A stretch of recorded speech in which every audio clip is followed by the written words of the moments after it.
हाँ तो राधे राधे बच्चों, आज की इस वीडियो में बात करने वाले हैं क्लास 10th एमपी बोर्ड 2024 के पेपर की। प्यारे बच्चों, इस वीडियो में आपको 2024 का पूरा पेपर एनालाइज करके बताने वाला हूं कि किस तरह के क्वेश्चन जो है वो बोर्ड एग्जाम में पूछे गए थे। अगर आपकी तैयारी बहुत अच्छी और आप वाकई में बहुत अच्छे मार्क्स जो है वो एग्जाम में गेट करना चाहते हैं तो एक बार 2024-2023 के पेपर को बढ़िया तरीके से देख लीजिएगा, ताकि आपके एग्जाम में बहुत अच्छे मार्क्स जो है वो आ सके। प्यारे बच्चों, आज के वीडियो का मेन मोटिव रहने वाला है हमारा इंग्लिश ग्रामर को, क्योंकि इंग्लिश ग्रामर में सबसे ज्यादा मिस्टेक जो है वो बच्चे अक्सर करते हैं। तो आज हम इसको सारी पूरी तरह से कंप्लीट करके देख लेंगे। चलिए टाइम बिल्कुल भी खराब नहीं करते और जाते हैं अपने मेन मोटिव पे। पहले बच्चों, 2024 का एमपी बोर्ड का जो पेपर है वो हम उठाने वाले हैं। ये आपके सामने मैंने पूरा के पूरा पेपर जो है वो ओपन कर दिया है। सेट में पेपर आता है तो यहाँ पे सेट बी मैंने खोल के रखा हुआ है। 2024 का मेन एग्जाम का पेपर है। टोटल क्वेश्चंस की हम बात करें तो पहले बच्चों टोटल 16 क्वेश्चन जो आपको यहाँ पे पूछे जाते हैं। सबसे पहले मैं आपसे प्रॉमिस के अकॉर्डिंग आगे बढ़ता हूं। हम बात करेंगे सबसे पहले सेक्शन नंबर सी की, कि सेक्शन नंबर सी में ग्रामर के किस तरह के क्वेश्चंस जो है वो आपसे पूछे जाते हैं। तो पहले बच्चों, टोटल ग्रामर जो है वो 10 नंबर की आती है, जिसमें से 5 नंबर के आपको फिलिंग द ब्लैंक्स आते हैं। तो पहला क्वेश्चन जो है वो आपसे ये पूछा गया है, Sita is space than any other girl. तो प्यारे बच्चों, यहां पे सही आंसर की अगर मैं बात करूं तो सही आंसर प्यारे बच्चों होगा आपका मोर इंटेलिजेंट, क्योंकि देन यहां पे लिखा हुआ है तो कंपैरेटिव डिग्री का यूज किया गया है। और यहां पे याद रखो, इंटेलिजेंट जो है वो पॉजिटिव डिग्री है और इंटेलिजेंट की कंपैरेटिव डिग्री जो होती है वो मोर इंटेलिजेंट होती है। तो यहां पे सही आंसर जो रहेगा वो रहेगा मोर इंटेलिजेंट। अगले क्वेश्चन की तरफ जाते हैं। आई स्पेस दिस बुक यस्टरडे। प्यारे बच्चों, यहाँ पे यस्टरडे लिखा है, मतलब कि टेंस जो है वो प्रेजेंट का नहीं है बल्कि पास्ट का होगा। और रीडिंग तो आप यहाँ पे लिख नहीं सकते, क्योंकि रीडिंग तब लगता है यहाँ पे जब यहाँ पे वॉज वर या फिर इज एम आर कुछ होता। ठीक है, तो ये तो पॉसिबल ही नहीं है। अब बात करते हैं रीड्स की, तो रीड्स भी नहीं लिख सकता, क्योंकि रीड्स यूज होता है प्रेजेंट इंडेफिनिट टेंस में, जबकि यहाँ पे यस्टरडे लिखा हुआ है तो हम यहाँ पे लिख सकते हैं प्यारे बच्चों रीड की सेकंड फॉर्म रेड। ठीक है, अगला क्वेश्चन है, space you work hard you will fail. इसका मतलब है कि अगर तुम मेहनत नहीं करोगे तो तुम फेल हो जाओगे। अरे भाई, अगर मैंने यहां पढ़ता हूं, अगर तुम मेहनत करोगे तो तुम फेल हो जाओगे, ऐसा हो सकता है क्या? अगर तुम मेहनत करोगे तो तुम फेल हो जाओगे, ऐसा हो सकता है क्या? नहीं हो सकता। मतलब इसका यूज तो हो ही नहीं सकता। तो ऑब्वियसली बात है किसका यूज करना पड़ेगा? अनलेस का, क्योंकि अनलेस का मतलब होता है यदि तुम मेहनत नहीं करोगे, मतलब सेंटेंस नेगेटिव होगा, है ना। कि अगर तुम मेहनत नहीं करोगे तो तुम फेल हो जाओगे, तो हम लिखेंगे unless you work hard you will fail. इस तरह से आपका आंसर बन जाएगा। Your father is seriously ill. तुम्हारे फादर जो है वह बुरी तरह से बीमार हैं। यू स्पेस गो होम, तुम्हें घर जाना चाहिए। तो प्यारे बच्चों, यहाँ पे मस्ट लगाएंगे, क्योंकि यहाँ पे जो एडवाइस दी जा रही है ना वो बिल्कुल एकदम परफेक्ट एडवाइस है। आपने पहले ही क्लियर कर दिया है कि आपके फादर जो है वो सीरियसली इल है, तो तुम्हें घर जाना ही चाहिए, तो हम मस्ट का यूज करेंगे। My father is a retired teacher. प्यारे बच्चों, यहाँ पे रिटायर्ड भरेंगे आप, यही सही आंसर होगा। How space time is left. How मतलब कितना, है ना। हाउ मैनी या हाउ मच आना चाहिए। तो प्यारे बच्चों, यहां पे आएगा how much time is left, कितना समय बचा हुआ है। तो ऐसी कंडीशन में हम मच का यूज करेंगे। तो प्यारे बच्चों, ये बात तो हो गई फिलिंग द ब्लैंक्स जो आपसे एग्जाम में पूछे जाते हैं। अब हम बात करेंगे कि डू एज डायरेक्टेड जो है वो किस तरह से क्वेश्चन में पूछे जाते हैं। मैं आपको एक एक चीज क्लियर करूंगा, बिल्कुल ध्यान से वीडियो को देखते रहोगे तो आपको सब कुछ समझ में भी आ जाएगा। आई डू एक्सरसाइज रेगुलरली, मैं रोज एक्सरसाइज करता हूं। इसे बनाना है हमको इंटेरोगेटिव सेंटेंस में। और मैंने आपको ऑलरेडी पढ़ा रखा है कि भाई अफर्मेटिव और नेगेटिव सेंटेंस की शुरुआत हम सब्जेक्ट से करते हैं और इंटेरोगेटिव सेंटेंस की शुरुआत हम हेल्पिंग वर्ब से करते हैं। ट्रिक क्या बोलती है? हबी हबी। हबी हबी का मतलब होता है प्यारे बच्चों, हबी हबी का मतलब होता है प्यारे बच्चों की सेंटेंस की शुरुआत जो होगी वो हेल्पिंग वर्ब से होगी। तो हम यहाँ पे स्टार्ट करेंगे डू, फिर आ जाएगा आई, डू आई डू। प्यारे बच्चों, यहाँ पे डू जो है वो हेल्पिंग वर्ब है प्रेजेंट इंडेफिनिट टेंस की, डू आई डू। फिर आ जाएगा exercise, do I do exercise regularly, है ना। ये हो गया रेगुलरली, ये क्वेश्चन हो गया। To find error in others is easy, इससे हम स्टार्ट करेंगे इट से। सेंटेंस को इट से कैसे स्टार्ट कर सकते हैं? अब जिन बच्चों की ग्रामर बहुत अच्छी है वो वैसे ही समझ जाएंगे। देखो, इसका मतलब है to find errors in others is easy, दूसरों में गलतियां ढूंढना बहुत आसान है। तो इंग्लिश बनेगी it is easy, it is easy to find errors, it is easy to find error in others, है ना। इस तरह से आप इसका आंसर जो है वो कंप्लीट कर लेंगे। अगला question, Lencho wrote a letter to God, Lencho was a peasant. देखो, दोनों में कॉमन चीज क्या है? लेंचो और लेंचो। लेंचो ने गॉड को एक लेटर लिखा, ये वर्ब की सेकंड फॉर्म है। लेंचो एक किसान था, ये पास्ट टेंस है। इसको हम किससे यूज करेंगे? हु से एक रिलेटिव क्लॉज से जोड़ना है, तो हम लिखेंगे लेंचो, लेंचो जो कि एक किसान है। Lencho who was a peasant, फिर ऐसा लिख सकते हो आप। स्टार्टिंग कैसे कर सकते हो आप? ऐसे करोगे, Lencho who was a peasant, who was a peasant. Lencho जो कि एक किसान था, Lencho who was a peasant wrote a letter, wrote a letter to God, है ना। इस तरह से इसका सेंटेंस बन जाएगा। मतलब लेंचो, लेंचो को दो बार लिखने की जरूरत नहीं है प्यारे बच्चों। ये हो गए हमारे 3 क्वेश्चंस कंप्लीट। अगला सेंटेंस लिखा हुआ है, my sister is very intelligent, फिर लिखा हुआ है she can solve any problem. तो वेरी की जगह पे सो लगेगा, फुल स्टॉप की जगह पर दैट लगेगा। आंसर क्या बनेगा? My sister is so intelligent, my sister is so intelligent that she can solve any problem, she can solve any problem. तो प्यारे बच्चों ये आपका सही आंसर बन जाएगा। आगे लिखा है ही नोज मी, इसकी पैसिव वॉइस बनाना है हमें। सबसे पहले तो ये देखो कि ये जो सेंटेंस लिखा हुआ है ये प्रेजेंट का इंडेफिनिट टेंस है प्यारे बच्चों। और प्रेजेंट इंडेफिनिट की पैसिव वॉइस कैसे बनेगी? पहले एक चीज सुनो, पैसिव वॉइस कैसे बनती है? सब्जेक्ट वर्ब और ऑब्जेक्ट होता है एक्टिव वॉइस, और ऑब्जेक्ट वर्ब और सब्जेक्ट होता है प्यारे बच्चों पैसिव वॉइस। तो सबसे पहले हम ऑब्जेक्ट लिखेंगे, मतलब मी को लिखेंगे हम आई, आई के साथ हम यूज करेंगे प्यारे बच्चों एम का। वर्ब की थर्ड फॉर्म लगेगी तो नो की थर्ड फॉर्म आएगी प्यारे बच्चों नॉन। उसके बाद हम यहाँ पे टू लगा सकते हैं और फिर ही को हम लिखेंगे हिम। या ऐसे नहीं बनाना था, ऐसे लिख दीजिएगा आई एम, ये भी एक इनफॉर्मल तरीका है, आई एम नॉन बाय, और फिर हम ही को लिख सकते हैं प्यारे बच्चों हिम। ये आपका आंसर कंप्लीट हो जाएगा। अगला क्वेश्चन की हम बात करते हैं प्यारे बच्चों, क्वेश्चन नंबर 6 की बात करते हैं। क्या बोला है? इसको रीअरेंज करना है और एक मीनिंगफुल सेंटेंस हमको बनाना है। तो सबसे पहले आएगा गर्ल्स, है ना, बिल्कुल ध्यान से देखिएगा। यहां पे आएगा सम, उसके बाद आएगा गर्ल्स, सम गर्ल्स, उसके बाद आएगा वर, फिर आएगा मैकिंग आ नॉइज, उसके बाद आ जाएगा इन, उसके बाद आ जाएगा द क्लासरूम। तो प्यारे बच्चों सही आंसर बनेगा some girls were making a noise in the classroom. ये आंसर बिल्कुल सही हो जाएगा। नेक्स्ट सेंटेंस आपको प्रेजेंट परफेक्ट कॉन्टिन्यूअस टेंस में बनाना पड़ेगा क्योंकि यहां पे आर लगा हुआ है और सिंस और फोर का यूज भी किया गया है। मैं आपको एक चीज क्लियर कर देता हूं, यहां पर भी सिंस और फोर का यूज हो जाता है, वहां पे हम प्रेजेंट परफेक्ट कंटीन्यूअस टेंस या पास्ट परफेक्ट कंटीन्यूअस टेंस बना सकते हैं। तो यहां बनेगा वी, वी के साथ हम हैव का यूज करेंगे, वी हैव, फिर आएगा यहां पे प्यारे बच्चों बीन, फिर हम लिखेंगे living, we have been living in this city, we have been living in this city, फिर आ जाएगा सिंस और फिर आ जाएगा 2005। ये आंसर आपका एक्यूरेटली करेक्ट आंसर हो जाएगा। तो प्यारे बच्चों यहां तक की बात तो समाप्त हो चुकी है।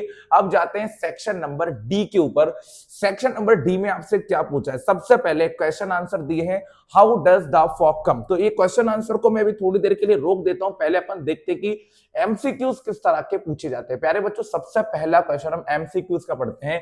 Why did Lencho get only 70 pesos, Lencho को केवल और केवल 70 पैसेस ही क्यों मिल पाए? तो पहला क्वेश्चन है, सुनना, it was God's mistake to send him only 70 pesos. नहीं, ये गॉड की मिस्टेक नहीं थी। The post master stole the rest of the money, post master ने पैसे चोरी कर लिए थे? बिल्कुल नहीं। The post master could collect only 70 pesos, yes, यही आंसर सही है क्योंकि पोस्ट मास्टर केवल और केवल कितने पैसे कलेक्ट कर पाया था?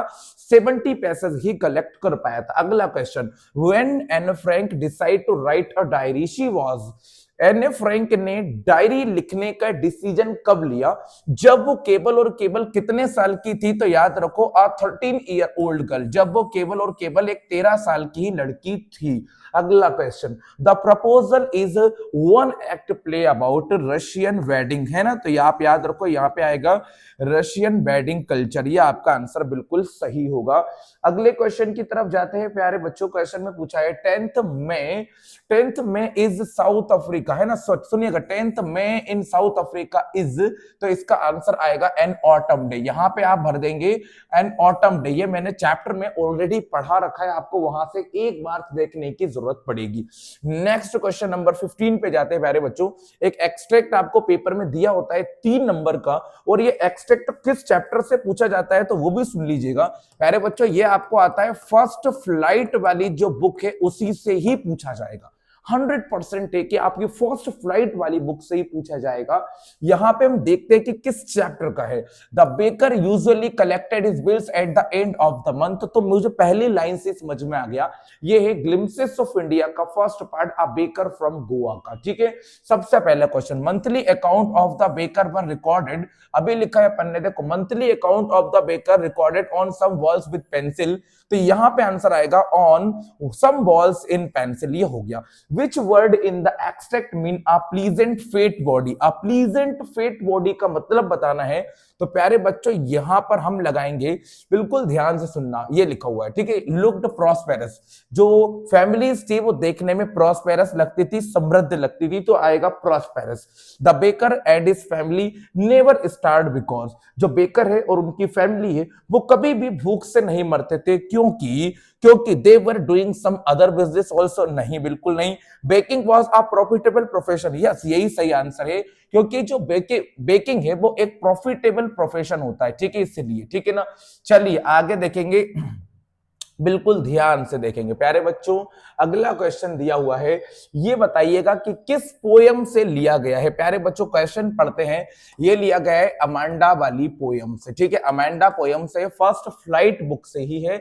आई am an orphan roaming the street, I pattern soft dust with my hushed bare feet, the silence is golden, the freedom is sweet, from which poem of your text has been taken, तो प्यारे बच्चों सही answer होगा Amanda. The word orphan means, orphan का मतलब होता है प्यारे बच्चों, हिंदी में लिख देता हूं, ऑर्फन का मतलब होता है अनाथ, तो यहां पे ऑर्फन का मतलब क्या है, a child having no friend, बिल्कुल गलत, a child having no father and mother, yes this answer is right, तो क्वेश्चन नंबर बी का यही रहेगा बिल्कुल एकदम सही आंसर।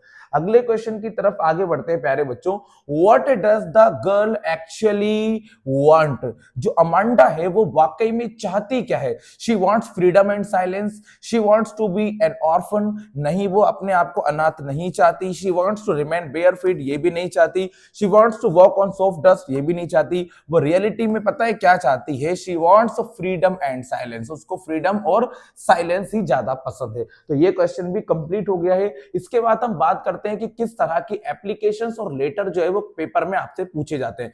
तो प्यारे बच्चों मैं आपको एकदम सिंपल सी बात कहूंगा, अगर आप लोग हमारे चैनल से जुड़े हुए हैं तो आप लोग रेगुलर लाइव वीडियोस को देखते रहिएगा, आपका काम आसानी से हो जाएगा और आप बहुत अच्छे मार्क्स जो है वो एग्जाम में लेकर आएंगे।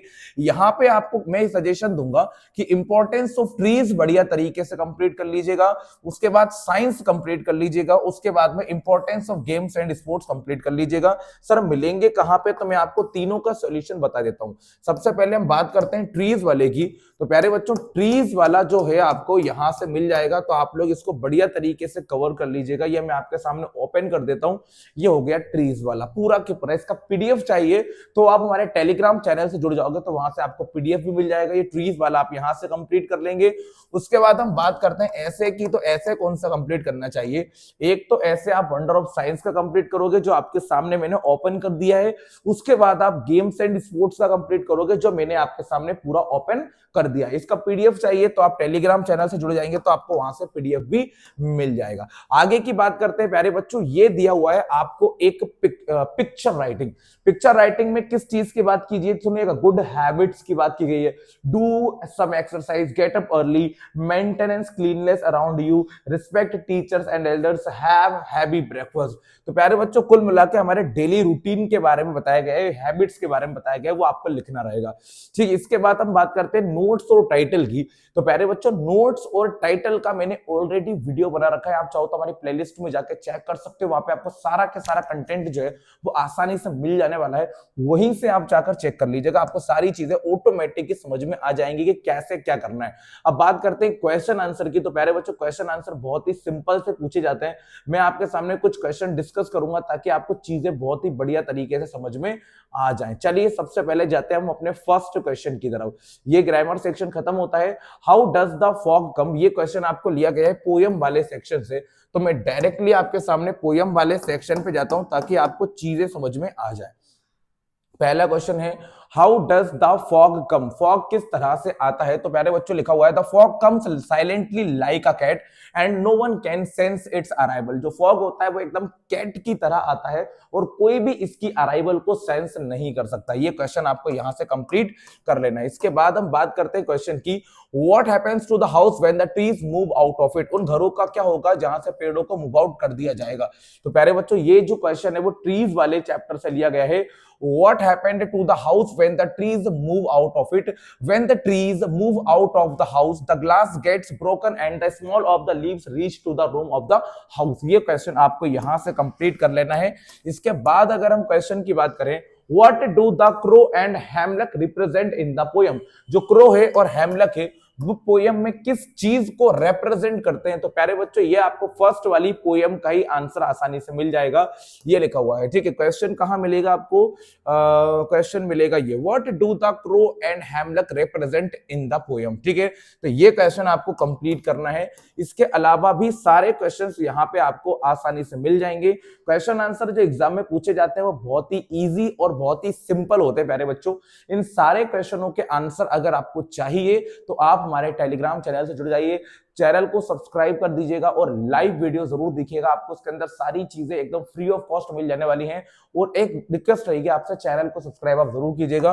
बेसिकली मैंने आपको सारी ग्रामर जो है वो यहाँ पे डिस्कस करके बता दी है ताकि आपके एग्जाम में बहुत ही अच्छे मार्क्स जो है प्यारे बच्चों वो आ सके। क्वेश्चन आंसर की टेंशन की बिल्कुल भी जरूरत नहीं है, आपको सब कुछ आसानी से समझ में आएगा। हाँ, एक क्वेश्चन और देख लेते हैं, अनसीन पैसेज की बात करते हैं कि अनसीन पैसेज जो है वो आपसे क्या पूछा जा रहा है। तो प्यारे बच्चों, अनसीन पैसेज पूछा है, what is the ultimate challenge these days? The ultimate challenge is to make our mind calm.